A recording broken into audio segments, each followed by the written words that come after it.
Welcome back to Open Line. Tonight we're here with Diane Dameron, health and fitness coach, and learning a lot this last hour. And we're going to talk about some different events coming up this fall season where folks can talk to you some more, check you out, check out some of your recipes. Yeah, for sure. Of course, I'm doing all things fall. Whether it's parties, Halloween parties, or fall parties, football parties, things like that. And I'm cooking lessons. And also coming up on November 19th and 20th, I'll be at the Centennial High School Craft Show. And this is my first year doing it, so I'm super excited. And there are tons of vendors and people come in, and so I will be there, and I will be selling, we were talking about the pumpkin muffins. So I've got 10 different varieties of muffins, and I think we've got a few pictures of some of them. Those are the pumpkin pepita muffins. Oh, I like that. So I'll be selling little bags of those, and you can order, because I do gift boxes for the holidays, so you can order those. And then I've got some banana chocolate chip muffins. Those are banana chocolate chip, and then pumpkin. Those are the pumpkin chocolate chip, and then we've got some cranberry orange ones as well. And then those are just a sample of them. And so I'll be selling the little bags like that. Those are $2 for little bags. And I think these are also great for teacher gifts, because they're just $2 a piece, and you can buy them and, have them for love a little snack and healthy snack makes it even better. Exactly. And then I'll also be selling copies of my book there as well. Yeah, we haven't talked about your book. Tell us about it. Yeah, it's got 12 chapters. It's one chapter for each month of the year, and they're kind of seasonal. We were talking about eating seasonal recipes plus inspirational tips, because I said at the start of the show that I've battled weight. I lost 50 pounds in college, and so I know what it's like, and I've had I've found inspiration in a lot of different things in life, and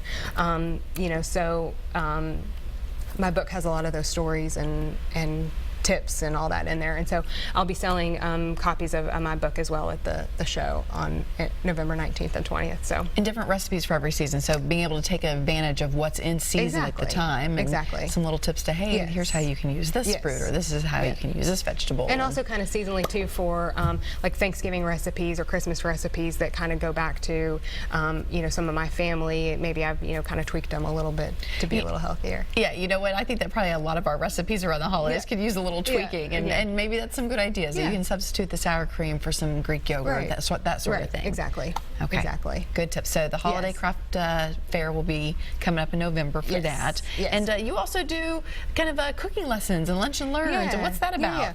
I do.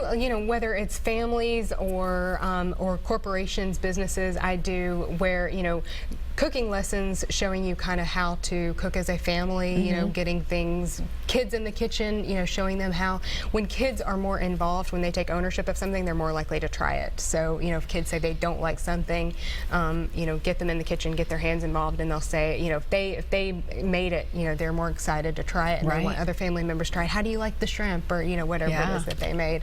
And then I also, for corporations, I do lunch and learns about how, by improving your health of your workers, you're also actually benefiting your bottom line as well, because when workers are healthy, they take less sick days, and they're more productive at work, and take less breaks, and all that kind of good stuff. So just doing stuff like that, so it's exciting. We had Jay on the line again, calling in tonight. Jay, what's your question?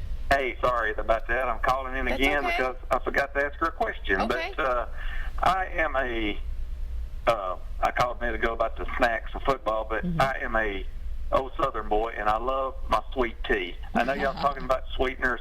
What about natural honey and sweet tea? What do you think about that? I'll hang up and listen. Thanks. Okay.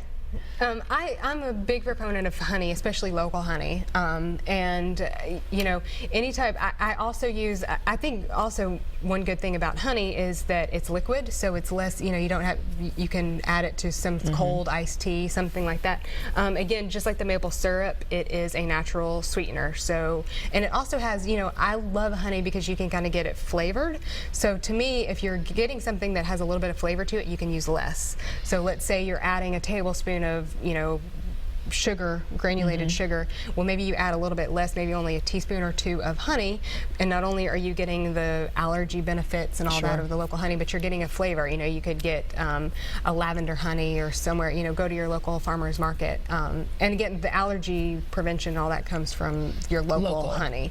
But I like honey. I also like agave. It's a very polarizing thing, but I like agave, especially for type 2 diabetics or any type of diabetic, because it is sweeter than sugar, and it is very liquid, even a little more liquid than honey. So you can add less and still get, like, so you're getting fewer calories with the same amount of sweetness, and it's a natural agave from the tequila plant. So all right, good question, Jay. Thank you for calling back in. Halloween's coming right up, 1 week from today. Okay, that can be a big, big diet buster. And when I say diet, I'm not talking about being on a diet, but just your overall eating. Candy can do you in. So you have some great tips about how to handle that. And you know, the first thing is, you know, try to buy, hopefully maybe you haven't already bought them and opened up the bag already, but try not to buy the candy that you like. You know, if you have candy in the house and it's your favorite, then chances are you're just going to just keep looking at you until you have it. So I always try to buy something that I don't like, and then always try to wait until the last day, and you know, you might find it on sale, and then just try not to open that bag. And I say again, like we were talking about, nobody's perfect. So the night of Halloween, again, maybe pop some popcorn, pick out, okay, I'm going to have 4 pieces of candy, and have them kind of scheduled so that you look forward to them. Sit down and enjoy them, have them. And then also, once your kids come home, portion them out. Say, okay, you know, here's what we have, and don't use them for discipline. You know, that emotional. Don't say, if you're not, you know, if you don't do your homework, you're not getting candy. Try not to put that, but just say, okay, each day you're going to have 1 piece at a certain time, and you know, then donate the rest of it, or whatever it happens to be. And then I think, you know, I hopefully we have time for a couple of the pictures that I brought. You know, how, again, getting kids in the kitchen and have some fun with some Halloween food, you know, making fun Halloween food. The one on the left is just a black bean dip, and then I used Greek yogurt to create a little spider, and then the spider is black olives that I used, and then the deviled eggs, and it just takes a little bit of blue food coloring to get the green, and again, that's an olive, and then just the red food coloring, and then those are rice balls, and I used, instead of using water, I used baby carrot food. And made that, and those are all wholesome, good, fun treats to have, and you know, fill your belly up before you get. And those are good, honestly, kids or adults. Those are perfect. Yeah, it'd be great for a Halloween party if you're having that. Yeah, they go well with a kid's drink or an adult drink as well. You know, and that's another thing too. Make a fun drink, but use fruit juice, and then maybe use, you know, not so much added sugar of all the adult beverages that you're going to have either. So it is also Breast Cancer Awareness Month, and just quickly, some lifestyle changes that we should all think about just to ward off that terrible disease. Absolutely. There's no really way to absolutely prevent breast cancer, but you can help reduce your risk by, you know, being active, staying active, eating well, not being obese. You know, the more you can keep a healthy weight, and then of course, you know, not smoking and not drinking, and you know, just doing all that kind of stuff in excess. So treat your body well. That's right. We're only given one body. That's right. That's right. All right, we're going to take a quick break. We will wrap things up right after the break. Stay where you are.